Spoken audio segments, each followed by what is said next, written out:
अस्सलाम नाज़रीन, मैं हूं असद अली तूर। अपने प्रोग्राम असद तूर अनसेंसर्ड में हमारे साथ हमेशा की तरह बाखबर सहाफ़ी हसन अयूब मौजूद हैं। उनका शुक्रिया, वो टाइम देते हैं हमेशा। आज आपको पता है अहम समाअत हुई है मोअज़्ज़ज़ जस्टिस मुर्तज़ा बंदयाल साहब की सरबराही में। जस्टिस मुनीब अख्तर और जस्टिस एजाज़ुल एहसन जो उनके दोस्त जजेज़ हैं और उन्हीं के धड़े का हिस्सा हैं, उन्होंने पंजाब और केपी में इलेक्शंस पर आज समाअत की, क्योंकि इलेक्शन कमीशन का भी जवाब आ गया था, वफाकी हुकूमत का भी जवाब आ गया था और सबसे बढ़ के वजारत दफ़ा का भी एक पटिशन आ गई थी। और फिर कुछ आम शहरियों ने पटिशन दायर की थी जो शाह खवर साहब ने की थी। हम कोशिश करेंगे शाह खवर साहब से भी कुछ गुफ्तगू करें, लेकिन इस पर आज बताएंगे आज समाअत में क्या हुआ। लेकिन इसके अलावा आज हसन अयूब से एक बड़ी खबर भी लेंगे। हसन अयूब कुछ बड़ी खबर लेके आए हैं, कुछ नहीं काफ़ी बड़ी खबर के जनरल फैज़ हमीद ने जो साबिक DGI हैं, उन्होंने सफ़ेद झंडा हिलाया है कोई PTI प्रोजेक्ट बंद करने का। वो क्या खबर है, क्या किसको उन्होंने झंडा लाया, कहाँ पे किया उन्होंने, सब कुछ ये हसन अयूब आपको एक्सक्लूसिवली बताएंगे। तो आज जो समाअत हुई है उसमें एक तो जो जस्टिस मुनीब अख्तर साहब थे, उन्होंने अटॉर्नी जनरल से काफ़ी सवालात किए। उन्होंने कहा कि ये कैसे हो सकता है कि एक वफाकी हुकूमत जो कौमी असम्बली में अक्सरियत रखती हो, उसकी काबीना एक ग्रांट मंजूर करे 21 अरब की, और वो जाके उस कौमी असम्बली से मुस्तरद हो जाए जहाँ पर वो वफाकी हुकूमत अक्सरियत रखती हो। यानी कि वो ये कहना चाह रहे थे कि आपकी कौमी असम्बली में अक्सरियत थी, तो कैसे आपका जो ग्रांट थी वो कौमी असम्बली से मुस्तरद होगी जो आपने अप्रूव करके भेजी। इसके अलावा उन्होंने जो मोअज़्ज़ज़ जस्टिस मुर्तज़ा बंदयाल साहब थे, उन्होंने कहा कि जो मुल्क में जो सिक्योरिटी की जो बात हो रही है सब कुछ, इसके ऊपर हमें वजारत दिफा ने बहुत अच्छी ब्रीफिंग दी। उन्होंने ये भी कंफर्म किया कि DG military operations, DGISI lieutenant general Nadeem Ahmed Anjum और सेक्रेटरी डिफेंस ने उनको ब्रीफिंग दी। और उन्होंने कहा आपने हमें पहले क्यों नहीं बताया कि इतने मुल्क में हालात ख़राब हैं और इस किस्म के ऑपरेशंस चल रहे हैं। हालांकि जहाँ तक मुझे याद है, हसन मुझे करेक्ट कर सकते हैं, कि यहाँ पर रोस्ट्रम पर आकर सेक्रेटरी डिफेंस ने कहा था कि आप हमसे इन कैमरा एक ब्रीफिंग ले लें, लेकिन तब मोअज़्ज़ज़ जज साहिबान राज़ी नहीं हुए थे और उन्होंने कहा था कि बस आप हमें फिगर्स दे दें, हम अगर कुछ समझना होगा खुद पूछ लेंगे। लेकिन अब फैसले के बाद जब सब कुछ फंस गया तो अब फिर उनसे ब्रीफिंग भी ली गई और वो ब्रीफिंग बहुत अच्छी लग रही है मोअज़्ज़ज़ जज साहिबान को। हालांकि जब वजारत ख़जाना ने कहा था कि फ़ंड्स नहीं है, तो इसी अदालत ने वजारत ख़जाना को कहा था कि आपको मालूम होना चाहिए आप एक अदालत के आर्डर को डिसओबे करने की बात कर रहे हैं और उसके नताइज क्या हैं। लेकिन वजारत दिफा के लिए और फ़ौज के लिए ऐसे कोई रिमार्क्स नहीं दिए गए। उन्हें कहा गया कि उनकी ब्रीफिंग बहुत अच्छी है, तो यकीनन उनकी बात ज़्यादा समझ आई होगी।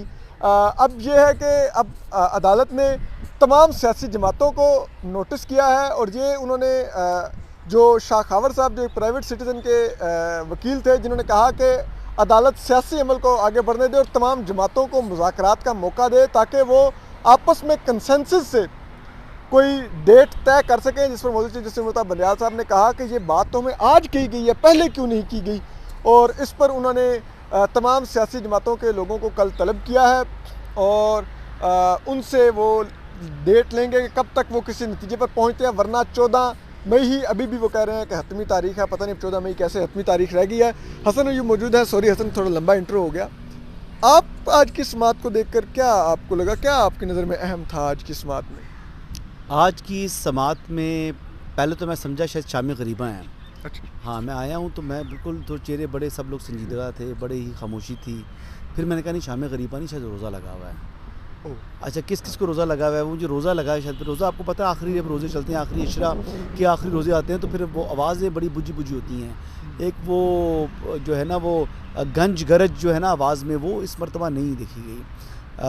किसकी नहीं, मैं इस तफसील में नहीं जाऊँगा। हाँ नहीं वो वाकई आज जो हसन आप समझ जाए ना, मतलब आज घन गरज वो नहीं थी जिसमें कानूनी नताइज बताए जाते हैं। अच्छा, इसमें इसके अलावा एक चीज़ और थी कि एक सबसे बड़ी जो मैंने देखा कि आज की समाअत में जो जजेस ने एक पॉइंट बड़ा रेज़ किया यार, और ये किया है कि अटॉर्नी जनरल फॉर पाकिस्तान ने और ना ही सेक्रेटरी दिफा ने उन्हें अदालत को क्यों नहीं बताया कि सिक्योरिटी सिचुएशन ऐसी है। वो जब उन्होंने ये कहा था तो फिर वो किसने कहा था कि जी हम रिलेक्टेंट हैं इन चैम्बर आपसे ये बात सुनने की? कौन से जज के रिमार्क्स थे, मैं भूल गया हूँ। ये मोअज़्ज़ज़ जस्टिस मुर्तज़ा बंदयाल साहब ने ही इन चैम्बर ब्रीफिंग को रिफ्यूज़ किया था। और उन्होंने कहा था आप सिर्फ हमें ये लिख कर दे दें कितनी फ़ौज है, कहाँ कहाँ पर सिस्टम लगी हुई है, और उसके बाद हम खुद देख लेंगे और अगर हमें कुछ हुआ तो हम आपसे पूछ लेंगे, आप हमें ब्रीफिंग मत दें। अच्छा, शायद रोज़ा मुझे लग गया फिर। अच्छा, फिर जिस दिन फैसला था उस दिन 10 बजे के करीब रिपोर्ट सबमिट होती है, 12 बजे तक जो है ना वो रिटर्न ऑर्डर जो है वो आगे वो अनाउंस कर रहे थे अदालत में। लेकिन बहरहाल अभी मैं ये बात करूँगा कि मतलब आप कह रहे हैं 10 बजे रिपोर्ट सबमिट होती है, 2 घंटे में फैसला भी आ गया, तो मतलब फैसला पहले से सोच लिया। 12:30 बजे, 2.5 घंटे बजे ना, 2.5 घंटे, 2 घंटे 30 मिनट में फैसला। यानी इसमें फिर इतनी जल्दी उन्होंने इतना हेस्ट में फैसला दिया, या तो जब वो फैसला पहले से लिखा हुआ था, हेस्ट में नहीं था, तो दोनों में से वो एक बात तो है, लोग ये बातें कर रहे हैं। मतलब मैं ये एग्जैक्टली कोई एक्यूज नहीं कर सकता, बाकी हियरिंग तो फैसला मैं भी सुन रहा हूँ, वुकला कोर्ट में बातें कर रहे थे, कोर्ट में बातें कर रहे थे। तो अच्छा, अभी एक मेन चीज़ देखने वाली है। वो यार बात सुनो, वो आपके कुछ दोस्त थे जो कि कहते थे आइन पसंद जजेस के हम साथ हैं, हालांकि वो कहते हैं सुप्रीम कोर्ट के सामने खड़े होकर यूँ उनके बाजू पर करके जो है वो अपनी वीडियोस खिंचवा रहे थे, वहाँ बैठ रहे होते थे और बैठ के भी फोटोज़ खिंचवा। मैं बताता हूँ, हसन अयूब साहब नाम नहीं ले रहे, ये हमेशा लिहाज करते होते हैं। मैं बताता हूँ आपको, मैं थोड़ा बदतमीज़ हूँ, आपको पता है। हसन अयूब साहब समी इब्राहिम और जो दीगर यूट्यूबर्स का जो टोला था उसकी बात कर रहे हैं, जो इतने दिनों से आइन पसंद जजेस के बाहर एक वो ला रहे थे वगैरह, हालांकि वो मौजूदा जस्टिस मुमताज़ बंदयाल साहब के धड़े को आइन पसंद कह रहे थे। जी सॉरी। अच्छा, अभी फैसल चौधरी साहब जो है ना, अभी तो अदालत में बाद में आए ना, जब बाहर से अंदर आ रहे थे तो मैंने पूछा, मैंने कहा जी क्या आप चीफ जस्टिस मुमताज़ बंदयाल साहब के साथ खड़े हैं? और आगे से मुझे फैसल चौधरी ने बड़ा दिलचस्प जवाब दिया, कहते हैं जब तक चीफ जस्टिस मुमताज़ बंदयाल साहब आइन के साथ खड़े हैं। मैंने कहा यानी आपके मौक़िफ़ के साथ खड़ा होना, आइन के साथ खड़ा होना है? तो फिर मुझे कहते हैं जी कि नहीं ये देखेंगे, लेकिन ए जो है ना पंजाबी में फिर उन्होंने जो बात की, उन्होंने कहा जी मामला तो जी असी आइन के नाल है, चीफ जस्टिस के नाल नहीं। यानी कहने का मकसद ये है कि जो आइन के साथ खड़ा इसलिए कह रहे थे क्योंकि चीफ जस्टिस इनके मौक़िफ़ की वो कर रहे थे, हाँ तायद कर रहे थे या इसको सपोर्ट कर रहे थे, तो इसलिए चीफ जस्टिस बहुत मीठा था। चीफ जस्टिस के साथ जजेस बहुत अच्छे थे। आज वो यही मुझे वही लोग जो हैं वो कह रहे थे कि यार आप बताओ मैच फिक्स है ना, मैच फिक्स है ना, मैच फिक्स है ना। अब इन लोगों ने यही करना है, अब इन लोगों ने यही कहना है कि मैच फिक्स है। ये तो मैच कहाँ फिक्स की बात करते, क्या वो कह रहे थे कि कहीं पिंडी शिंडी में कहीं मैच फिक्स हो? अब इनका मकसद ये है कि मिनिस्ट्री ऑफ डिफेंस या फौज के साथ अदालत मिल गई है, यानी ये चीफ जस्टिस मुमताज़ बंदयाल मिल गए हैं। अच्छा। यानी ये कहने का मकसद ये था, ये ऑफ द रिकॉर्ड तो ये बातें कर रहे हैं। अब ये बातें यहाँ पर ये कर रहे हैं, लेकिन जो DGMO ने जो ब्रीफिंग दी है, और संजीदगी से बता रहा हूँ, अब जो बात सीरियस हो गई है, तकरीबन 2 घंटे से ज़्यादा टाइम तो उन्होंने ब्रीफिंग दी है। बल्कि कुछ लोग यहाँ पर आपसे अब मेरे से बहस कर रहे थे कि मैंने कहा था कि DGMI नहीं आए, DGMO है। मैं उनमें से था, DGMI आप कहते DGMI है, DGMO नहीं है। मैं आपको ये कहता DGMO है, DGMI नहीं है, ये बात हुई। जी बिल्कुल। अच्छा, ये जजेस गाउन पहन के बैठे थे, वो हियरिंग थी, उसको ब्रीफिंग कह दें, उसको मुलाकात कह दें, पर तीनों जजेस ने, मैं आपके ये जो है अनसेंसर्ड को बता रहा हूँ, तीनों जजेस कॉन्फ्रेंस रूम में चीफ जस्टिस के चैम्बर में बैठे थे, वहाँ पर उन्होंने गाउन पहने थे, DGISI भी मौजूद थे। DGMO ने बड़ी तफसीलन ब्रीफिंग दी और उन्होंने बताया कि जो लोग यानी मोर्चों में बैठे हुए हैं, जो इस टाइम जो है वो एक टारगेटेड ऑपरेशन कर रहे हैं, उन लोगों की रिज़र्व भी होती है। यानी जब वो वापस आते हैं तो उनका रिज़र्व आती है। यानी फ़ौज अगर 7 लाख फ़ौज है तो यानी ऑपरेशन में एक्टिवली जो पार्टिसिपेट कर रहे हैं, सपोजिटली मैं एग्जांपल दे रहा हूँ, 3 जो है लोग पार्टिसिपेट कर रहे हैं, तो 3 उनकी रिज़र्व है और 3 और बैकअप में होते हैं। यानी वो 9 लोग एंगेज हो जाते हैं, जहाँ पर 3 लोगों का फौज का काम करने का तरीकाकार है। तो उन्होंने पूरा बताया कि ये पर्सनल जो है, ये जो है ये सिर्फ मोर्चे वाला बंदा है, ये एक्टिव ड्यूटी कर रहे हैं, ये रिजर्व है और ये बैकअप, और ये आदमी जो है जो सपोज एक सर्टेन क्लास है, वो स्नाइपर्स हैं यार, उनका काम मतलब ये जो आप समझिए पोलिंग स्टेशन पर ड्यूटी वो कर ही नहीं सकता, उसकी एबिलिटी भी नहीं है। मतलब हसन क्या मैं इसको इस तरह से देख सकता हूँ, ज़रा आप मेरी तस्हीह कीजिएगा कि DGMO ने तीनों मोअज़्ज़ज़ जज साहिबान को बताया कि इस इलाके में फ़ौज है, इस इलाके में फ़ौज है, इस इलाके में फ़ौज ये कर रही है, इस इलाके में ये कर रही है, ये बीच में एक सड़क जा रही है, बेंच यहाँ से निकल जाए, वो पतली गली की आप बात करें ना, वो पतली बंद गली इसके साथ पतली गली जो थी उसमें से बंदा निकल जाए, वो बात मैं आपकी समझ रहा हूँ, वो ऐसी बात तो है। लेकिन बात ये है कि मैं संजीदा बात कर रहा था, संजीदा बात ये है कि ये जो मामला है इस टाइम, उन्होंने कहा जी कि पंजाब में इलेक्शन कराएंगे तो फिर जो बलूचिस्तान में ऑपरेशन है उसका इफेक्ट आएगा, और जब बलूचिस्तान का ऑपरेशन है मतलब हर चीज़ एक दूसरे से कनेक्टेड है। तो यही ब्रीफिंग उनको दी, और एक्चुअली बात यह है कि हालात ऐसे नहीं है कि इलेक्शन हो सकें, सिक्योरिटी पोजीशन ऐसे नहीं है, कच्चे के अंदर TTP के लोग मिल रहे हैं। तो जब सिक्योरिटी की सिचुएशन ऐसी है, हाँ फाइनेंशियल वाला मामला उन्होंने पार्लियामेंट को सामने किया है, वो जारी बात इलेक्शन नहीं कराना चाह रहे थे पोलिटिकल पार्टीज़, और उन्होंने बिल्कुल पार्लियामेंट सामने कर दिया, दादा तो कह दिया कि कंटेम्प्ट करना है तो आओ करो। हाँ, तो वो उस पर भी उन्होंने कह दिया जी कि हमारा जो है पैगाम उनको दें और फिर उनसे फीडबैक लें। अब क्या होना है, अब तो मामला ये गुजर चुका है, गुजर गया, ये मामला गुजर चुका है। अच्छा, 14 मई को सवाल ही पैदा होना। और पता है मज़े की बात ये है, इस वक्त रावी चैन ही चैन लिख रहा है, हसन, एक चीज़ बताइए, अब आपकी दूसरी बड़ी और असल बड़ी खबर की तरफ आते हैं, जो आज की मेरी नज़र में सबसे बड़ी खबर है, जिसका शायद मैं खुद भी समझ रहा हूँ, हाँ, बड़ी खबर है। ये हाँ बिल्कुल, जिसकी शायद वजह ये भी है कि आज अदालत में भी रावी ने चैन और चैन ही लिखा, हाँ। और पीटीआई भी अब शायद मकसमे का शिकार हो जाए।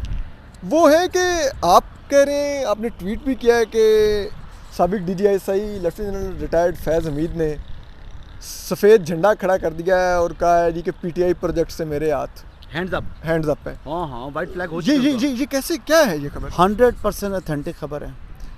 जनरल फैज़ हमीद जो हैं वो अब उन्होंने इज़हार लाताल्लुकी कर दिया है पाकिस्तान तहरीक इंसाफ से। ठीक है। वो प्रोजेक्ट इमरान खान से जो है बिल्कुल उन्होंने लॉन्च किया था, उसमें वो बड़ा एक्टिवली पार्टिसिपेट रहे हैं, बड़ा अभी तक भी support किया। सपोर्ट अभी तक कर रहे थे, लेकिन अभी उन्होंने हैंड्स अप कर दिया। उन्होंने कह रहे हैं जी बस मेरी माफ़ी, मैं इनसे जो है ना अब दूर जा ये रहा हूं। माफ़ी कहाँ पे वो मांग रहे हैं और किससे मांग रहे हैं? और GHQ से मांग रहे हैं और कहाँ से मांग रहे हैं? अच्छा, जहाँ पर उनका जो डिसिप्लिन की खिलाफ वर्जी पर उनके खिलाफ कार्रवाई हो सकती है, वहीं पर माफ़ी मांगनी है। और किससे मांगनी है? आपसे और मुझसे माफ़ी तो नहीं मांगनी उन्होंने। तो ये जो GHQ से माफ़ी जनरल फैज़ हमीद मांग रहे हैं कि वो प्रोजेक्ट इमरान खान में जो कुछ वो कर रहे थे, अब उससे इज़हार लाताल्लुकी रखेंगे और वो मज़ीद ये रोल अदा नहीं करेंगे, तो क्या GHQ ने माफ़ी दे दी है? नहीं, अभी माफ़ी कहाँ दे दी है? अभी तो उनका अपना केस है, माफ़ी होती या नहीं होती ये तो बात की बात है। पहले तो उन्होंने कहा नहीं भाई मेरा कोई ताल्लुक नहीं है, अब मेरी जान छोड़ो, मैं माफ़ी मांगता हूँ। क्या कोई इंक्वायरी हुई थी उनके बारे में जो उन्होंने इंक्वायरीज वगैरह बहुत से मामलात वगैरह जो है ना उनके खुल चुके हैं। और ये यानी देखिए ना, कोचिंग उन्होंने बड़ी की है ना, कोच तो बड़े ज़बरदस्त थे, यानी बड़ी ज़बरदस्त कोचिंग की है उन्होंने पीटीआई की और इमरान खान की। यानी इमरान खान को दोबारा पॉपुलैरिटी जो दी है उन्होंने, यानी एक साल में पिछले में KP के जो लोकल बॉडी इलेक्शन थे सेकंड राउंड में, वो जो उनको जो है वो जितवा कर मैनेज करके जिस तरीके से कोर कमांडर पेशावर बतौर कोर कमांडर पेशावर जिस जगह मैनेज किया उन्होंने, मतलब कमाल किया है। नई रूप जो है ना वो फूंकी है उन्होंने पीटीआई में। पीटीआई बिल्कुल डेड हॉर्स हो चुका था, उसको दोबारा एक जानदार घोड़ा किया है। ये सब करने वाला अब जो है वो कहता है कि बस एनफ, मेरी जान छोड़ दें।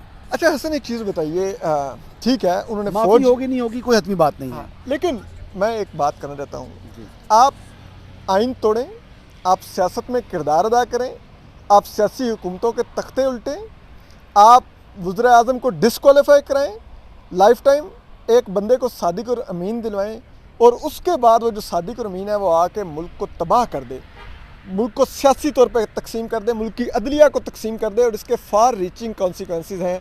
ये तो मुल्क तोड़ने के करीब पहुंचाने वाले हालात हैं। इतनी बुरी तरह माशरा तकसीम हुआ। क्या ऐसे शख्स को सिर्फ क्योंकि वो आर्मी चीफ से माफ़ी मांग ले तो आर्मी चीफ के ठीक है यार तुम पेंशन एंजॉय करें, वही GHQ आर्मी चीफ होता है ना, आर्मी चीफ ही हतमी इख्तियार रखता है ना माफ़ी देने का फौज के अंदर। तो लेकिन एक सेकंड एक बात आखिरी, तो उसमें क्या एक ऐसे शख्स को इसलिए माफ़ी दे दी जाए कि वो अपनी अरबों की जो उसने जायदादें भी बनाई हैं उनकी भी मौजें करे, जो फौज से ज़रूरी रकबे, कमर्शियल प्लाट सब कुछ नहीं है वो भी ले, पर्क्स जो रिटायरमेंट के उसको मिल रहे हैं, पेंशन, मेडिकल, स्टाफ, सब कुछ वो इंजॉय करे, ठीक है। जो उसने मुल्क तो के खिलाफ जराइम किए, अवाम के खिलाफ किए, उसको माफ़ी, क्या जी ऐसे होना चाहिए? नहीं, असल में मामला जो उनका है ना, अच्छा मज़े की बात ये उनकी तो और आपने एक बात मिस कर दी है, उन्होंने अपनी प्रॉक्सीज भी यहाँ भर्ती करवाई थी ना, हाँ, जजों में। अच्छा, जहाँ पर उनकी प्रॉक्सीज भी आई थी और प्रॉक्सीज के नाम भी मौजूद थे। अब तक एक तो जा चुके हैं, बहुत बड़ी प्रॉक्सी थी, कभी भी मौजूद है, जो जिनको वो अपनी प्रॉक्सी क्लेम करते हैं। जी, तो वो ट्रक शक जो है ना वो भी उलट जाएंगे। नहीं, ट्रक वाली भी बातें हैं उनकी प्रॉक्सीज के साथ, कोई ट्रक शक वाले। अच्छा, हाँ, अच्छा, मतलब आप ये कह रहे हैं कि वो ट्रक शक भी इधर चलाते रहे हैं? जी, ट्रक वाला को मामला भी है ना, वो भी जनरल फैज़ की प्रॉक्सी कहा जाता है उनको भी। ठीक है, तो ये मामला था। एक चकवाल वाले भी थे और बड़ा सांवला सा रंग था, काजी अमीन साहब, आप नाम ले, मैं तो नाम किसी का नहीं लूँगा, तो वो भी प्रॉक्सी उनको कहा जाता था। तो प्रॉक्सीज तो उन्होंने तो यहाँ इसको कौन सा छोड़ा जनरल फैज़ ने, उनका इसको भी फैज़ रहा है। लेकिन अभी देखिए, मैं आपको रिक्वेस्ट करूँगा, ये आपके चाहने वाले कहा गए मेरे साथ भी साथ खड़े हो ना, मेरे भी बड़े अच्छे दोस्त हैं। शाह खावर साहब सीनियर वकील हमारे साथ हैं। थैंक यू शाह साहब हमें ज्वाइन करने का, मैंने आपसे दरख्वास्त की थी, आप आगे, thank you very much sir. अच्छा शाह साहब, आज जो आपने पिटिशन की, आपने एक बड़ी दिलचस्प बात की इधर आते हुए जब हम आ रहे थे, आपने कहा यार हमने एक रनवे बनाया जिस पर अब सब लैंड कर सकते हैं। ठीक है, जी वही मैंने कहा, आपने पीछे आते हुए आपने कहा कि यार वो एक रनवे बनाया, मतलब आपने कहा कि सियासी जमातों को, सियासी अमल को हमने एक मौका दिया कि ये रास्ते से आप लोग आगे बढ़े। तो वो क्या आपकी क्या असल में इस्तदा क्या, और आप क्या देख रहे हैं, उसका हल क्या है? देखिए, बात यह है, मैं आपको बताऊं कि जब तक एक ब्रॉड बेस्ड कंसेंसस नहीं डेवलप हो जाता, चाहे वो अदलिया हो, चाहे वो पॉलिटिशियंस हो, पार्लियामेंट हो, ये मसाइल ऐसे ही ऐसे रहेंगे। देखिए इस वक्त जो एक शदीद तनाव की सूरत हाल है पार्लियामेंट में और सुप्रीम कोर्ट में, और फिर ये भी है कि सुप्रीम कोर्ट के अंदर भी एक तकसीम है जो बड़ा अनफॉर्चुनेट है। देखिए हमें इंस्टीट्यूशंस को जो है मज़ीद डिटेरियोरेट नहीं करना। हमारी जो पटिशन्स है, मैं आपको एक बिल्कुल पूरी ईमानदारी से कह सकता हूँ कि कोई पॉलिटिकल एजेंडा नहीं है इसमें। हमने सुप्रीम कोर्ट की जो 4 अप्रैल की जजमेंट है उसको भी मैंने माना है। हमने कहा है कि जब तक वो रिव्यू ना हो जाए उसको इम्प्लीमेंट होना है आर्टिकल 190 के तहत, लेकिन चूंकि वो इम्प्लीमेंट नहीं हो रही, उसकी क्या वजह है, व्हाट इज़ द रीज़न, उसको छोड़ दें। इसके तनाजुर में हम जो ये पिटीशन लेके आए हैं वो एक हाई नेशनल इंटरेस्ट के लिए है, इस मुल्क को बचाने के लिए है, इदारों को बचाने के लिए है, और उसमें हम एक वे आउट दे रहे हैं कि हम ये समझते हैं कि कौमी और सूबाई असम्बली के इलेक्शन जो हैं वो 1 तारीख पे होने चाहिए। उसकी बहुत सारे फ़वाइद हैं उसके, और बहुत सारी आइनी प्रोविजंस ऐसी हैं जो ये तकाजा करती है। मसलन आर्टिकल 224 जो है उसमें जब एक मियाद कंप्लीट हो जाएगी पार्लियामेंट असम्बलियों की, तो फिर उस पर केयर टेकर गवर्नमेंट्स बनेंगी, एक फेयर और इम्पार्शल इलेक्शन होगा। और हमने ये गुजारिश की कि अगर आपके हुक्म के मुताबिक ये 16 मई को पंजाब असम्बली के इलेक्शंस हो जाते हैं और उसमें कोई भी पॉलिटिकल पार्टी जीत जाती है, वो अगले 5 साल के लिए होगी। उसके फ़ौरन बाद इलेक्शंस हो रहे हैं नेशनल असम्बली के, और नेशनल असम्बली के जो इलेक्शंस पंजाब की जुरिस्डिक्शन के अंडर जो होंगे, उधर एक ऐसी गवर्नमेंट बैठी होगी कि जिसका फुल कंट्रोल है इंतज़ामिया पे और इदारों के ऊपर, वो एक इनबैलेंस क्रिएट हो जाएगा। तो इसलिए इन चीज़ों को, आप पॉलिटिकल पार्टीज़ को हमने इसमें पार्टी बनाया है, और ये एक अगर प्लेटफॉर्म उनको मिल जाए, एक मुफाहमत की जो है एक वैसे भी एक फ़ज़ा चल रही है, एक इत्तेफाक राय से तारीख तो उस पर अगर कोई एक कंसेंसस हो जाता है किसी चीज़ के ऊपर, तो कोर्ट भी फैसिलिटेट कर देगी। और मैंने ये भी गुजारिश की, फिर देखिए वो तो देखिए बात ये है, देखिए मैं आपको बताऊँ, मानना पड़ेगा। देखिए बात ये है कि अगर नहीं मानेंगे तो फिर मुल्क जो है ये बिल्कुल एक बंद गली में चला जाएगा। पीटीआई नहीं मानेगी। मेरा ख्याल है कि पीटीआई भी मान सकती है, उन्होंने भी अंदिया दिया है। उन्होंने ये अंदिया दिया है कि अगर इलेक्शंस के हवाले से कोई डेट, और मैं आपको ये भी बताऊँ, क्योंकि एक तासर इस साइड से जो PMLN और उनकी जो वज़ीर दाखिला की तरफ से या उनके वज़रा की तरफ से भी बात आ रही है कि अक्टूबर में भी इलेक्शन जो है यकीनी नहीं है, तो मैं समझता हूँ कि PTI और बाकी स्टेक होल्डर्स कम अज़ कम इस बात पे तो आ जाएंगे कि ये इलेक्शन जो नेचुरल कोर्स में होने उसमें तो हो जाए। अच्छा शाह खबर साहब, आपने नेचुरल कोर्स की बात की, इसमें मुल्क जस्टिस मोहता बंदयाल साहब ने आपसे ही मुकालमा करते हुए कहा, उन्होंने कहा कि अगर सियासी जमातें कंसेंसस से कोई तारीख तय करती हैं और वो ये होती है कि पूरे मुल्क में एक साथ इंतखाब हो, तो उसके लिए 8 अक्टूबर फिर कोई मैजिकल नंबर नहीं है, वो नंबर पीछे भी आ सकता है। ठीक है, ये तो मैं समझता हूँ कि तो जब देखें ना, जब आप मुज़ाकरात करेंगे, डायलॉग करेंगे, तो हर एक को अपनी अपनी पोजीशन से थोड़ा सा पीछे आना पड़ेगा। और मैं समझता हूँ कि ये बड़ा एक मस्बत और साइब वो तरीका होगा। तो अगर ये एक प्लेटफॉर्म मिल जाए, और मैं ये आपको ऑनेस्टली बताऊँ कि ये एक लास्ट चांस है पॉलिटिशियंस के लिए भी, पॉलिटिकल पार्टीज़ के लिए भी, और इस इंस्टीट्यूशंस को बचाने के लिए, कि ये हम मज़ीद बंद गली में ना जाएं, मुफाहमत का रास्ता अख्तियार करें और हम एक कंसेंसस पे आ जाए। और मैं आपको बताऊं कि सुप्रीम कोर्ट अपनी इस प्रोसीडिंग्स में भी, मैंने अभी आज उसका इजहार भी किया कि आप ख़ुद PTI को भी, PMLN और बाकी पॉलिटिकल पार्टीज़ को ये कहते रहे हैं कि आप ख़ुद किसी कंसेंसस पे आ जाएं, हम आपको कॉन्स्टिट्यूशनली रास्ता दे देंगे। तो मैं ये समझता हूँ कि हमें एक दूसरे को रास्ता देने का जो है वो अंदिया करना है। अगर वो अब दे देंगे तो ये मुल्क जो है और ये इंस्टीट्यूशंस बच जाएंगे। आखिर में ये पंचायती जुरिस्डिक्शन जो है, इसको ऑल्टरनेट डिस्प्यूट रेजोल्यूशन कहेंगे या इसको पंचायत कहेंगे? मैं आपको हसन एक बात बताऊं, मैं कहता हूं कि पंचायती या एक अल्टरनेटिव डिस्प्यूट रेजोल्यूशन का भी एक पूरा हमारा एक कॉन्सेप्ट मौजूद है आइन में, कानून में, इस पर कोई दूसरी बात नहीं है। मैं ये समझता हूँ कि अगर इस मुल्क को बचना है, इसको अनसर्टेनिटी से बचना है, सियासी अदम इस्तेकाम से बचना है, इक़्तिसादी अदम इस्तेकाम से बचना है, और उसके लिए अगर सुप्रीम कोर्ट से एक पंचायती जुरिस्डिक्शन भी अगर आ जाए, तो मैं समझता हूँ कि ये घाटे का वो नहीं होगा। आखिर में आपसे और हसन दोनों से मैं एक सवाल पूछूंगा, आप दोनों उसका बताइए। क्या आपने एक बात की कि मुल्क वरना बंद गली में चला जाएगा अगर सियासी जमातें किसी नतीजे पर ना पहुँची तो इत्तेफाक राय से, तो क्या आपको लगता है वो बंद गली का मतलब फिर ये होगा कि कोई तीसरी कुव्वत फ़ायदा उठाएगी और कुछ गैर आईनी हो सकता है? देखिए बिल्कुल हो सकता है, ये पाकिस्तान की हिस्ट्री में होता रहा है कि जब आप ऐसे मौके देते हैं, जब आप मामलात बिल्कुल एक स्टक हो जाते हैं किसी जगह के ऊपर, तो फिर तो जो पानी अगर आप बंद किसी को कर देंगे तो किसी न किसी तरीके से तो वो निकलेगा, अपना रास्ता बना लेगा। तो क्यों वो एक गैर आईनी रास्ता बनाए जब आपके पास रास्ते मौजूद हैं। बहुत शुक्रिया शाह खबर साहब। हसन भाई, आप भी ज़रा बता दीजिए कि आपको लगता है कि अगर ये सियासी जमातें अब जो मुज़ाकरात शुरू होने जा रही हैं फिर भी नतीजे पर नहीं पहुंचती, वो मुज़ाकरात नाकाम हो जाते हैं, तो क्या फिर ये अदालत बैक ऑफ करेगी या आपको लगता है कि कोई और ही गैर आईनी इकदाम होने का भी खदशा है? नहीं, क्या गैर आईनी इकदाम होना है? 14 मई को तो इलेक्शन नहीं होने ना, ठीक है, वो इलेक्शन तो है नहीं।